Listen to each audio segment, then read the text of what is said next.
Yes. First factor is collision. Means molecule of the reactant should or must collide together. जब तक वो एक दूसरे के साथ कोलिजन नहीं करेंगे प्रोडक्ट बनना पॉसिबल नहीं है, इम्पॉसिबल है। ठीक है, पहला। Second point orientation, means second factor है ये, तीन कंडीशन बताई थी सेकंड, और and the all three condition should be fulfilled, all three condition should be fulfilled by the reactant to form product.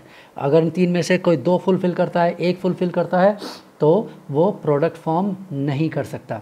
ठीक है, उसके लिए दो यानी दो reactant, if there are two reactants A and B they should collide with each other, पहली condition. दूसरा, उनका प्रॉपर ओरिएंटेशन होना चाहिए। ठीक है, तो प्रॉपर ओरिएंटेशन क्या होगा वो हम लिखते हैं, if they approach in one way, if the particles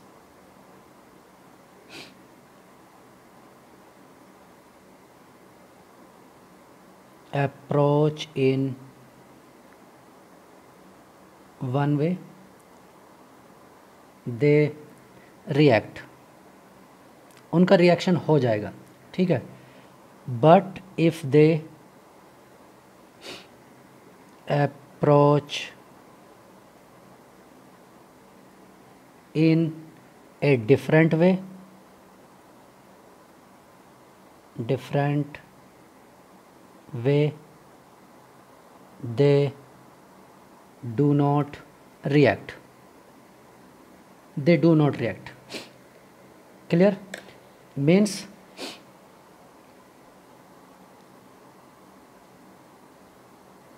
it means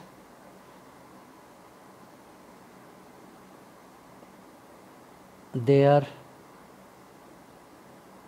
collision must be in perfect orientation, must be in perfect orientation. ठीक है, या there collision must have perfect orientation, उनका ओरिएंटेशन परफेक्ट होना चाहिए। जैसे एक एग्जांपल सेलेक्ट कर लेते हैं, वैसे मैंने ऊपर एक्सप्लेन कर दिया है, ये परफेक्ट कोलिजन है, हेड टू हेड कोलिजन हुआ, और ये परफेक्ट कोलिजन नहीं है, ये सिर्फ एक दूसरे को क्या कर रहे हैं, टच करते हुए निकल रहे हैं। ये तो सिंपल एटम्स को हमने समझाया है, ए और बी एटम्स को। ठीक है ना, ए एटम, बी एटम, ए एटम इस डायरेक्शन में, बी एटम इस डायरेक्शन में मूव कर रहा है, ये एरो इसकी डायरेक्शन को शो कर रहे हैं। ठीक है, तो ऐसा समझा है। अब हम एक रियल एग्जांपल सेलेक्ट कर लेते हैं, उसमें कोई प्रॉब्लम नहीं है। हमने एक एग्जांपल लिया, एग्जांपल क्या लिया, CH3I plus OH negative gives CH3OH। ठीक है, ये हमने लिया। तो हम इसका ओरिएंटेशन देखते हैं कि परफेक्ट या इम्परफेक्ट ओरिएंटेशन कैसे होगा। चलिए नेक्स्ट पेज पर मूव करते हैं। हमारे पास CH3I है, ठीक, और ये मैं लिख भी देता हूँ, it follows SN2 reaction, SN2। ठीक है, समझने के लिए इजी हो जाएगा, SN2 रिएक्शन है। चलिए अब हम क्या करते हैं, कार्बन, और ये टेट्राहेड्रल अरेंजमेंट है, iodine H H H H H और H, और OH नेगेटिव का अटैक इस डायरेक्शन से होता है। ठीक है, एक केस, और दूसरा केस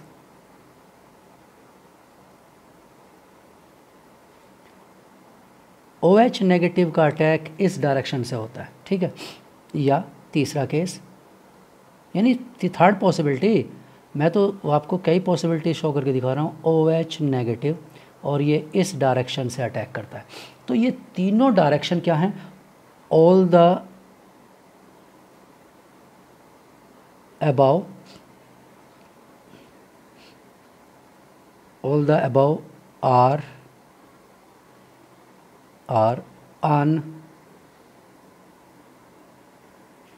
unsuccessful collisions। ये सब अनसक्सेसफुल कोलिजन्स हैं। क्यों? क्योंकि कोई भी प्रोडक्ट में कन्वर्जन नहीं हो कर पाएगा, कोई भी प्रोडक्ट नहीं बन पाएगा। ठीक है, अब एक्चुअल में है क्या, करेक्ट क्या है, करेक्ट ये है, I H H और H, और OH नेगेटिव इसमें क्या करता है, बैक साइड अटैक करता है टू कार्बन, और बैक साइड अटैक करता है, ठीक है, तब ये यहाँ से क्या होगा, आई रिलीज़ होगा और फाइनली प्रोडक्ट बनेगा, ठीक है। यहाँ पर आ जाएगा OH hydrogen hydrogen hydrogen plus I negative, ठीक है। तो ये रिएक्शन है इस तरह का जिसमें ये बैक साइड से अटैक कर रहा है। अब ऐसा क्यों हो रहा है, ये बैक साइड से अटैक क्यों कर रहा है? आप कहेंगे ये तीनों क्यों गलत हैं, ये भी तो करेक्ट है। नहीं, ये करेक्ट इसलिए नहीं है क्योंकि यहाँ आयोडीन एक इलेक्ट्रॉन डेंसिटी की स्पीसीज़ है, OH नेगेटिव भी इलेक्ट्रॉन डेंसिटी की स्पीसीज़ है, दोनों में क्या होगा, रिपल्शन होगा। तो अगर ये इसकी डायरेक्शन के क्लोज में आ भी जाता है तो ये इसे क्या कर देगा, रिपेल कर देगा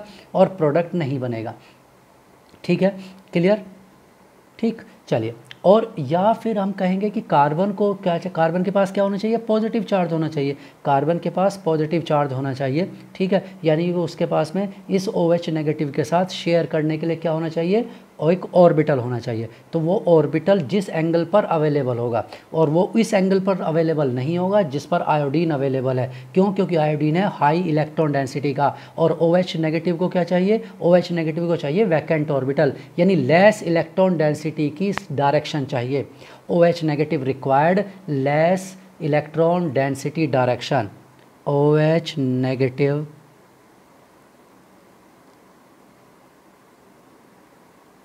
required less electron density direction, ठीक है, to combined with carbon C atom। Carbon atom से कंबाइन करने के लिए उसे लेस इलेक्ट्रॉन डेंसिटी की डायरेक्शन चाहिए, जो कि आयोडीन वाली साइड से कभी नहीं हो सकती। जिधर आयोडीन है वहाँ से कभी नहीं होगा, उसके बैक साइड से आपको मिल सकता है, क्योंकि आयोडीन का जो बॉन्ड होता है वो इलेक्ट्रॉन रिच होगा, क्योंकि आयोडीन के आसपास सारे इलेक्ट्रॉन्स अवेलेबल होंगे, तो इलेक्ट्रॉन का क्लाउड होगा। तो इलेक्ट्रॉन का क्लाउड होने की वजह से क्या होगा, ये बैक साइड से ही अटैक करेगा। इसलिए प्रॉपर, यानी कि ये तो मैंने सिर्फ 3 लिखे हैं, हो सकता है वहाँ पर ऐसे 10,000 या 10 या 20 या 5,000 ऐसे अटैक हों और वो सब क्या हो जाए, यूज़लेस हो जाए, ठीक है, होंगे ही यूज़लेस, क्योंकि कोई प्रोडक्ट नहीं बनेगा। इसलिए OH नेगेटिव को प्रॉपर डायरेक्शन मानना पड़ेगा। इसलिए लिखा हुआ है कि पहला कोलिजन होना चाहिए, और कोलिजन भी प्रॉपर ओरिएंटेशन का कोलिजन होना चाहिए, प्रॉपर ओरिएंटेशन का कोलिजन होना चाहिए, ठीक है। अगर वो प्रॉपर ओरिएंटेशन का कोलिजन नहीं है, तो वो प्रोडक्ट नहीं बनेगा। इसी को कहते हैं stereochemistry, it is known as stereochemistry, ठीक है।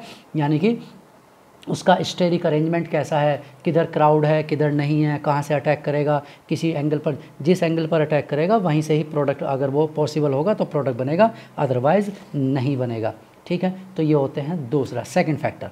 चलिए अब लिखते हैं थर्ड फैक्टर। थर्ड फैक्टर क्या होता है, तीसरा फैक्टर होता है temperature.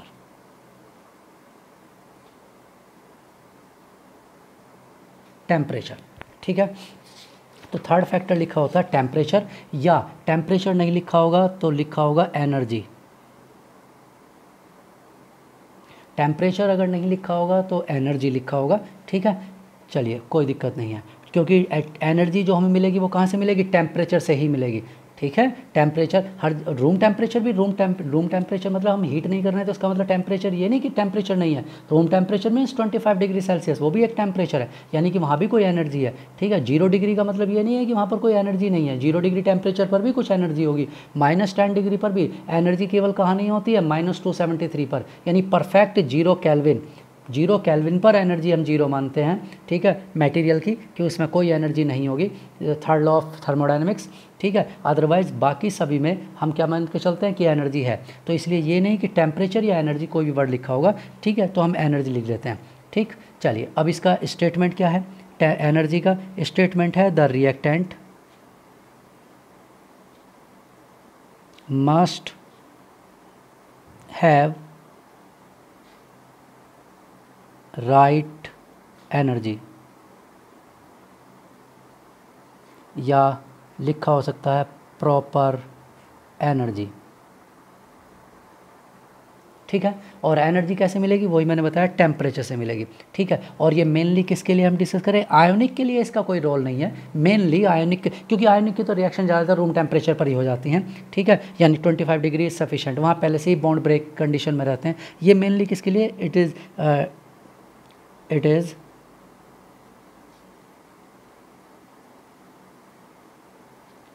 especially true for reactions between covalent compounds या covalent substances या covalent molecules। तो ये आयोनिक के लिए नहीं है, मेनली हम किसके लिए बात कर रहे हैं, एनर्जी या टेम्परेचर की बात कर रहे हैं हम किसके लिए, कोवेलेंट कंपाउंड्स के लिए, क्योंकि वहाँ पर कुछ बॉन्ड ब्रेक करने होते हैं और कुछ बॉन्ड फॉर्म होते हैं, ठीक। अब देखिए इसमें क्या एनर्जी है, वैसे पहले पढ़ चुके होंगे आप। अगर मैं एनर्जी का डायग्राम बनाता हूँ, ठीक है, यानी ग्राफ ड्रॉ करते हैं, तो यहाँ है रिएक्शन कोऑर्डिनेट, रिएक्शन कोऑर्डिनेट यानी टाइम के साथ रिएक्शन प्रोसीड कर रहा है, ये वो डायरेक्शन है, और ये y के अलोंग एनर्जी है, E इज़ द एनर्जी, ठीक है। पोटेंशियल एनर्जी भी लिखा होता है कुछ बुक्स में, ठीक। अब ये ग्राफ किस तरह का बनेगा, इसका ग्राफ ऐसा बनेगा, ये मैंने कहा ना पहले भी आपने ग्राफ देखा होगा, इस तरह का ग्राफ बनता है, ठीक है।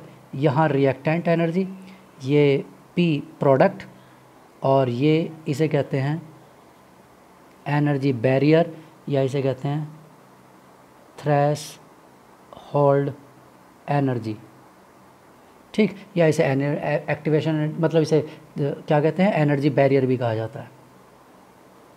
और यहाँ से यहाँ तक ये जो वैल्यू है, it is known as EA, इसे EA लिखा जाता है, यहाँ से यहाँ तक की वैल्यू को, ठीक है। EA means activation energy, activation energy लिखा जाता है, ठीक है। ये मैंने कहा ना, ये पहले भी आप स्टडी कर चुके होंगे एक्टिवेशन एनर्जी के बारे में। Molecule must have activation energy to convert into product, यानी 3 कंडीशन है, ठीक है। अब एक्टिवेशन एनर्जी है क्या,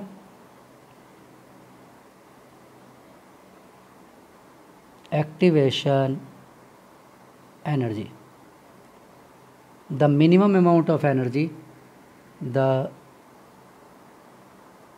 मिनिमम अमाउंट भी लिख सकते हैं या सीधा एनर्जी लिख सकते हैं, मिनिमम एनर्जी नीडेड या रिक्वायर्ड, नीडेड और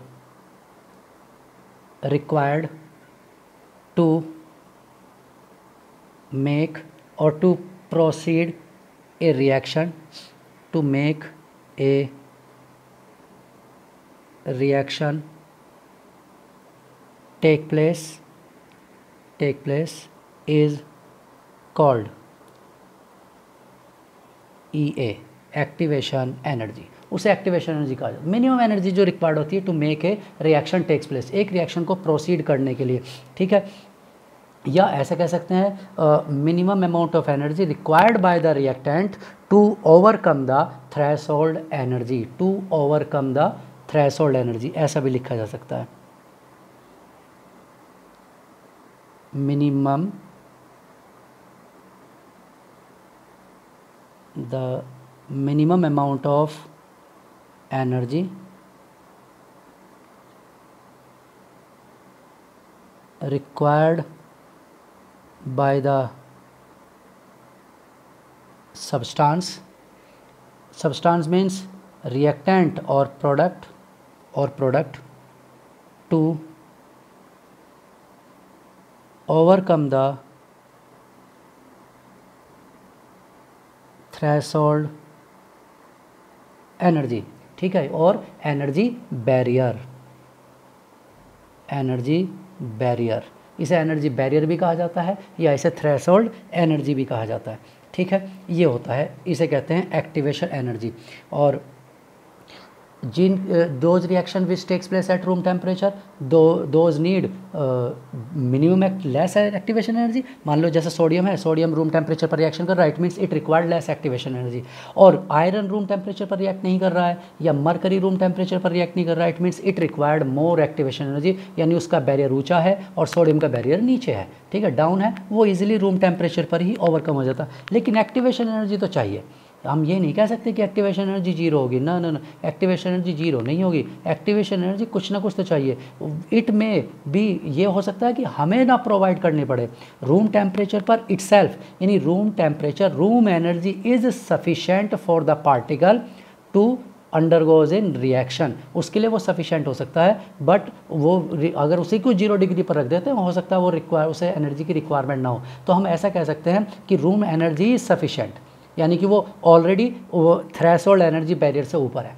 eight room temperature reactant is already about the threshold energy, वो उससे ऊपर या उसके इक्वल है ऑलरेडी, ठीक है, अगर कोई रूम टेम्परेचर पर रिएक्शन करता है, ठीक। और अगर वो रूम टेम्परेचर पर रिएक्शन नहीं कर रहा है, it means it required energy, यानी उसका बैरियर रूम एनर्जी से ज़्यादा है, ठीक है। तो if the barrier of room energy and the threshold energy is equal, तो इसका मतलब है रूम टेम्परेचर पर रिएक्शन हो जाएगी, अदरवाइज नहीं होगी। यानी ये ग्राफ जैसे ये रिएक्टेंट बना हुआ है, तो इस रिएक्टेंट की एनर्जी ऑलरेडी यहाँ पर होगी या इससे ऊपर होगी, तो इसका मतलब है वो पहले से ही रिएक्शन में इन्वॉल्व हो सकता है इजीली। जब भी उसे कोई रिएक्टेंट मिलेगा, वो और कोई रिएजेंट मिलेगा, इट अंडरगोज इन रिएक्शन, ठीक है, वो रिएक्शन में चला जाएगा, ठीक। और वापस भी आ सकता है रिएक्शन। अगर प्रोडक्ट की वैल्यू की बात करें तो ये प्रोडक्ट की एक्टिवेशन एनर्जी, वो तो रिवर्सिबल केस में दोनों में ही ले सकते हैं, ठीक है।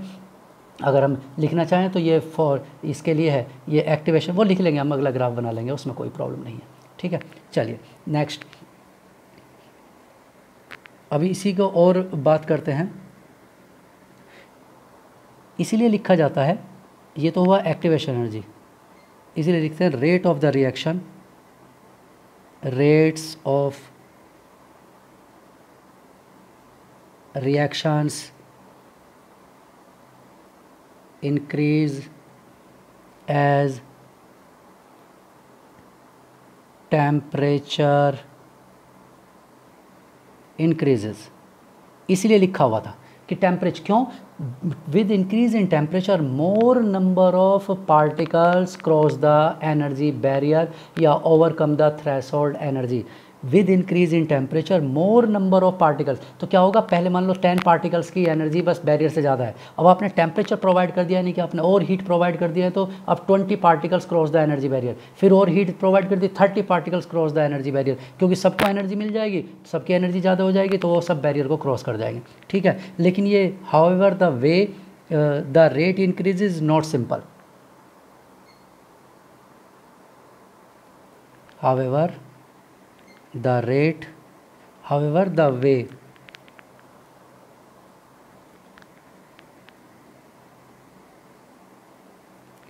the rate increases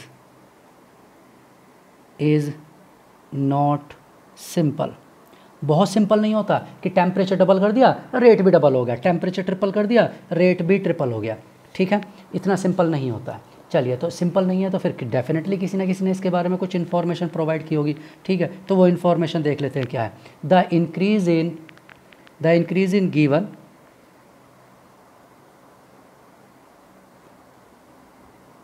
the increase is given by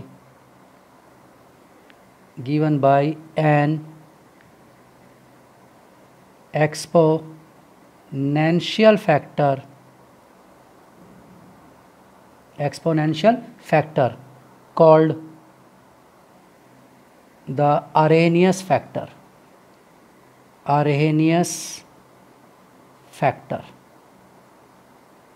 अब ये अरेनियस साइंटिस्ट ने बताया था, इसलिए अरेनियस फैक्टर लिखा जाता है, ठीक है। रेट इज़ प्रपोर्शनल टू, ठीक, exponent power EA upon RT, ठीक है, EA upon RT। EA is the activation energy, R is the universal gas constant, T is the absolute temperature in kelvin scale, ठीक है। तो ये तो हमें पता ही है, EA एक्टिवेशन एनर्जी, अभी लिखा था हमने activation energy, R gas constant T temperature in kelvin scale, kelvin scale का टेम्परेचर है, ठीक है, क्लियर। तो एक्टिवेशन एनर्जी, और अगर इसका kelvin scale activation energy minimum energy तो आपको पता ही है, नीडेड टू द रिएक्ट। और जब इसका ग्राफ ड्रॉ करते हैं, ठीक है, रेट कांस्टेंट और इसके साथ रेट कांस्टेंट के साथ और इसके साथ ग्राफ ड्रॉ करते हैं, ठीक है। अब चलिए लिख लेते हैं, ग्राफ भी ड्रॉ कर लेंगे और इक्वेशन भी लिख लेते हैं। We can put our two requirements about collision and energy together in one equation.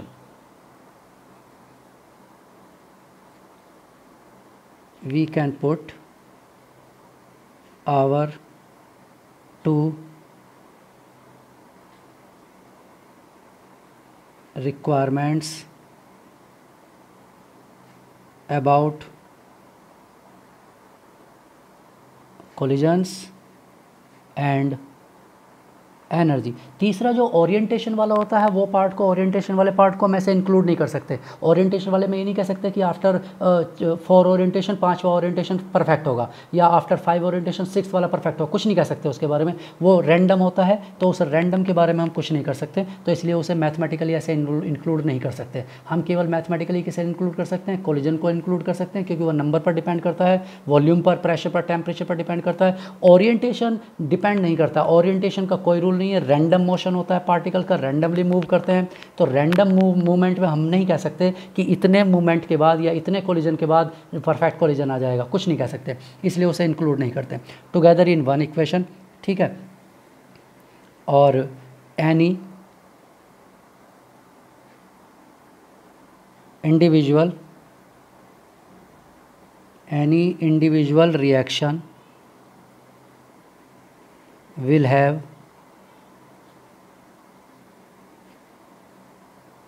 its own particular values for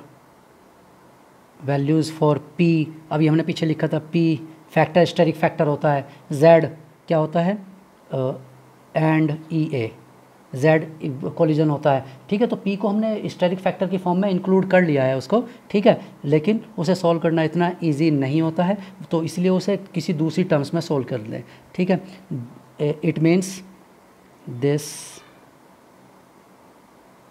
means that at A given temperature,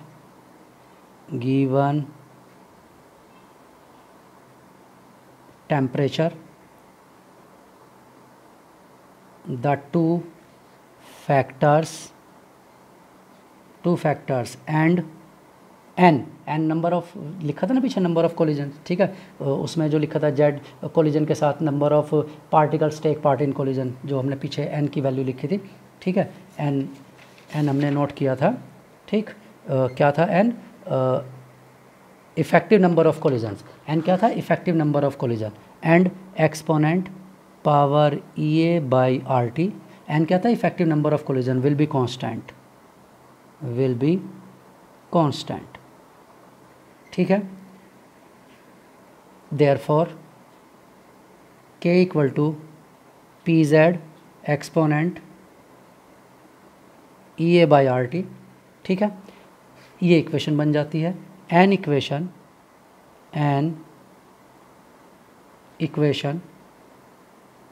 just like above was established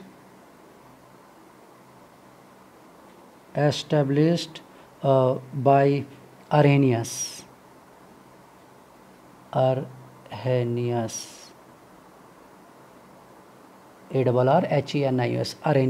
Arrhenius ने ऐसी ही एक equation provide की, ठीक है। और वो equation क्या थी, K equal to A e raise to power EA by RT, it is known as Arrhenius equation, exponent की पावर, ठीक है, it is known as Arrhenius equation, इसे अरेनियस इक्वेशन कहा जाता है, अरेनियस इक्वेशन, ठीक है। और इस अरेनियस इक्वेशन का अगर हम इसे किसकी ln की फॉर्म में लिखें तो हम इसे लिख सकते हैं ln k equal to ln a और माइनस EA अपॉन RT, ठीक है। और अगर इसका हम ग्राफ ड्रॉ करें तो ग्राफ इस तरह का आता है, ठीक है। ये यहाँ इसके अलोंग में 1 अपॉन T टेम्परेचर और यहाँ ln k y के अलोंग, ठीक है, और x के अलोंग 1/t। तो ग्राफ ये इस तरह का आएगा, नेगेटिव स्लोप। स्लोप किसके इक्वल होगा, माइनस EA बाई R के इक्वल होगा, ठीक है। और ये इंटरसेप्ट किसके इक्वल होगा, ln A के इक्वल होगा इंटरसेप्ट, ठीक है, पॉजिटिव होगा इंटरसेप्ट, यानी y equal to mx plus c, ठीक। आप इसे ऐसे लिख सकते हैं, और k equal to minus EA upon R into 1/t plus, इस तरह से लिख सकते हैं, ठीक है। Clear point.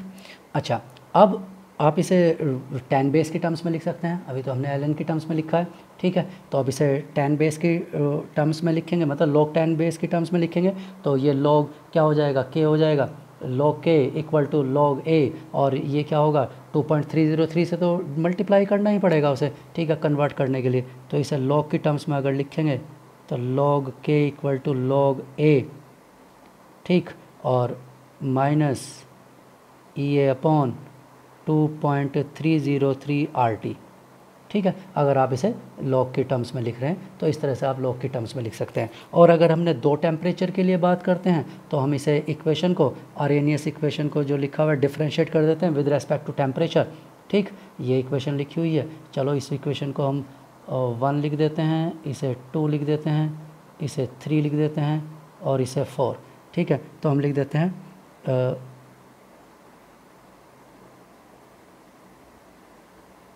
Differentiating equation 3 with respect to temperature. Temperature के रेस्पेक्ट में जब उसे डिफ्रेंशिएट करेंगे तो क्या बनेगा, dln k upon dt equal to EA upon RT square, ठीक है। और इस इक्वेशन को क्या करेंगे, इंटीग्रेट करते हैं। अगर हम इसे integrating within the limits of temperature T1 and T2। अगर दो टेम्परेचर की रेंज की अगर हम बात करें तो इंटीग्रेट करते हैं तो यहाँ पर क्या होगा, K1 K2 dln k equal to क्या होगा, T1 T2 E upon RT square dt, ठीक है।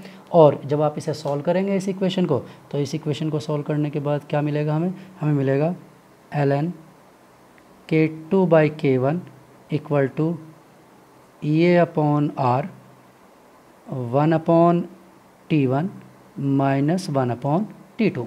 और अगर हम इसे किसकी टर्म्स में करेंगे, tan बेस की टर्म्स में लिखें तो क्या लिखेंगे हम इसे, log K2 by K1 equal to EA upon 2.303 T2 minus T1 upon T1 T2, ठीक है। इस तरह से आप इस इक्वेशन को लिखेंगे। तो दो टेम्परेचर हैं हमारे पास किसी भी रिएक्शन के, और हमारे पास उसके दो रेट होंगे उस टेम्परेचर पर। इसका मतलब है कि रेट कांस्टेंट क्या होगा, टेम्परेचर पर डिपेंड करता है, रेट टेम्परेचर पर डिपेंड करता है, ठीक। तो यही हमने इसमें नोट किया है, जो अभी हम बात कर रहे थे स्टार्टिंग में कि टेम्परेचर का क्या इफेक्ट होगा। तो टेम्परेचर का इतना सिंपल इफेक्ट नहीं होता, टेम्परेचर का इस तरह का इफेक्ट होता है। तो 3 फैक्टर हैं, एक तो ओरिएंटेशन प्रॉपर होना चाहिए, कोलिजन होना चाहिए, और तीसरा क्या होना चाहिए, टेम्परेचर, यानी कि उसकी एनर्जी, एक्टिवेशन एनर्जी यानी बैरियर से ज़्यादा होनी चाहिए, ठीक। चलिए अब एक्टिवेशन एनर्जी का हम 1-2 ग्राफ और बना लेते हैं, क्योंकि उसका कैटलिस्ट का भी इफेक्ट होता है एक्टिवेशन एनर्जी पर। तो वो 1-2 ग्राफ हम ड्रॉ कर लेते हैं। जैसे अगर हम एक्टिवेशन एनर्जी की बात करें, ठीक, तो ये एनर्जी, और यहाँ कोर्स ऑफ रिएक्शन या कोर्स ऑफ रिएक्शन लिखा होगा, या क्या लिखा होगा, या फिर यहाँ लिखा होगा कोऑर्डिनेट, रिएक्शन कोऑर्डिनेट लिखा होगा, ठीक है। और किस तरह से होगा, वैसे ही जैसा अभी ग्राफ हमने ड्रॉ किया था, इस तरह का ग्राफ, ठीक है। एक ये पॉसिबिलिटी, ये रिएक्टेंट, ये प्रोडक्ट, और ये है एनर्जी बैरियर, थ्रेशोल्ड एनर्जी, ठीक। और यहाँ से यहाँ तक ये वैल्यू क्या है, ये है एक्टिवेशन एनर्जी फॉरवर्ड, और यहाँ से यहाँ तक ये क्या है, ये है एक्टिवेशन एनर्जी बैकवर्ड, ठीक है। अगर रिएक्शन, वैसे तो फॉरवर्ड ही जाना है, लेकिन और इन दोनों के बीच का जो डिफरेंस होता है वो डिफरेंस किसके इक्वल होता है, ये दोनों का डिफरेंस होता है डेल्टा एच, ये डेल्टा एच ऑफ रिएक्शन होता है, इन दोनों का डिफरेंस। यानी डेल्टा एच ऑफ रिएक्शन क्या होता है, डेल्टा एच इक्वल टू होता है ई ए फॉरवर्ड माइनस ई ए बैकवर्ड, फॉरवर्ड माइनस बैकवर्ड। जैसे यहाँ बैकवर्ड की वैल्यू ज़्यादा है और फॉरवर्ड की कम है, यानी कि नेगेटिव आंसर आएगा। If delta H equal to negative, तो प्रोसेस क्या होगा, एक्सोथर्मिक, यानी एनर्जी रिलीज होगी। If delta H is positive, ऐसा भी हो सकता है ग्राफ ऊपर की तरफ बने उसमें, ठीक है, यह प्रोडक्ट ऊपर और रिएक्टेंट नीचे हैं, तो इसका मतलब है प्रोसेस क्या होगा, एंडोथर्मिक होगा, एंडोथर्मिक, ठीक है। प्रोसेस क्या होगा, एंडोथर्मिक होगा, ठीक। और कैटलिस्ट का इस पर क्या इफेक्ट होता है, एक्टिवेशन एनर्जी पर, ठीक है। कैटलिस्ट का ये इफेक्ट होता है अगर वो पॉजिटिव कैटलिस्ट है, if the catalyst is positive catalyst, ठीक है। ये ग्राफ ड्रॉ करते हैं हम इसका, ठीक है। यहाँ पर वही है वैसे ही, रिएक्शन कोऑर्डिनेट, रिएक्शन कोऑर्डिनेट, और यहाँ एनर्जी वाई के अलोंग, ठीक है। और ग्राफ किस तरह का बनेगा, ग्राफ इस तरह का बनेगा, जैसे हम यहाँ रिएक्टेंट लेते हैं, चलो एंडोथर्मिक का प्रोसेस लिख देते हैं, कोई दिक्कत नहीं, एक्सोथर्मिक के दो हो गए, एक एंडोथर्मिक का लिख देते हैं। ये ग्राफ इस तरह से मूव कर रहा है, ठीक। ये रिएक्टेंट एनर्जी, ये प्रोडक्ट एनर्जी, और ऑब्वियसली प्रोडक्ट ऊपर है, यानी कि फॉरवर्ड माइनस बैकवर्ड की वैल्यू जो लिखेंगे वो दोनों का डिफरेंस क्या होगा, पॉजिटिव आएगा, क्योंकि फॉरवर्ड की वैल्यू ज़्यादा है, तो पॉजिटिव मतलब एंडोथर्मिक। ये है विदाउट कैटलिस्ट, ठीक है, एक्टिवेशन एनर्जी विदाउट कैटलिस्ट, ठीक। मैं यहाँ मार्क कर देता हूँ, ठीक। तो यहाँ से एक लाइन ड्रॉ कर लेते हैं, ये लाइन, ये है activation energy, activation energy without catalyst. अगर आपके पास कोई कैटलिस्ट नहीं है, रिएक्शन में कोई कैटलिस्ट नहीं है, तो ये, लेकिन अगर वो पॉजिटिव कैटलिस्ट है, but if the reaction has positive catalyst, ठीक है, तो उस केस में रिएक्शन इस तरह से मूव करेगा, ठीक। और ये यहाँ से यहाँ तक, ये है activation energy, activation energy with catalyst,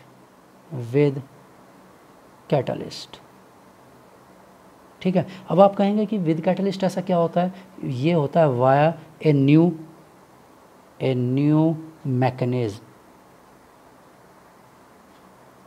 ये एक नया मैकेनिज्म फॉलो करता है। कैटलिस्ट क्या करता है, catalyst decreases the activation energy by the formation of new intermediate complex, एक नया इंटरमीडिएट कॉम्प्लेक्स बनता है, ठीक है, कैटलिस्ट का, किसके साथ, रिएक्टेंट के साथ, which required less energy to convert into product, ठीक है। कैटलिस्ट, और पॉजिटिव की बात कर रहे हैं, catalyst forms a complex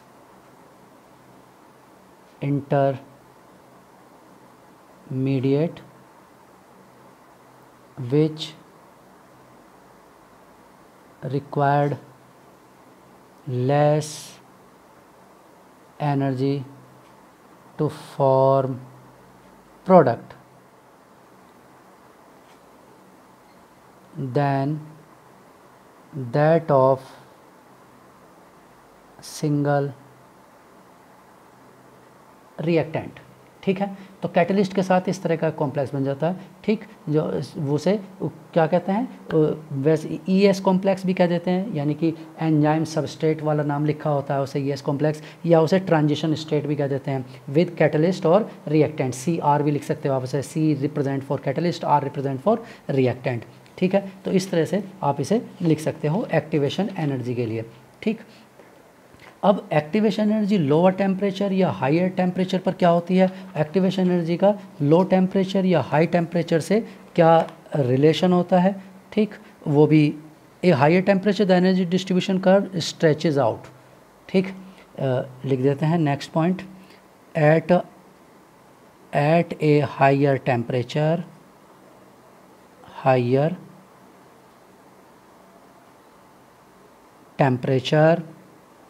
the energy, वैसे ये पढ़ चुके हो आप गैसेस स्टेट में पहले, एनर्जी डिस्ट्रीब्यूशन आपने मैक्सवेल डिस्ट्रीब्यूशन कर्व के नाम से पढ़ा होगा, एनर्जी डिस्ट्रीब्यूशन कर्व, ठीक है। जो डिस्ट्रीब्यूशन कर्व हो तो वो क्या होता है, स्ट्रेच कर जाता है, स्ट्रेचेज आउट, ठीक है। The shaded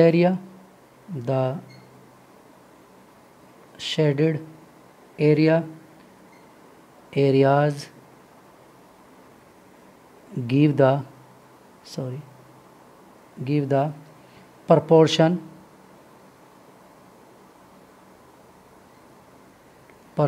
of molecules that have an energy equal to or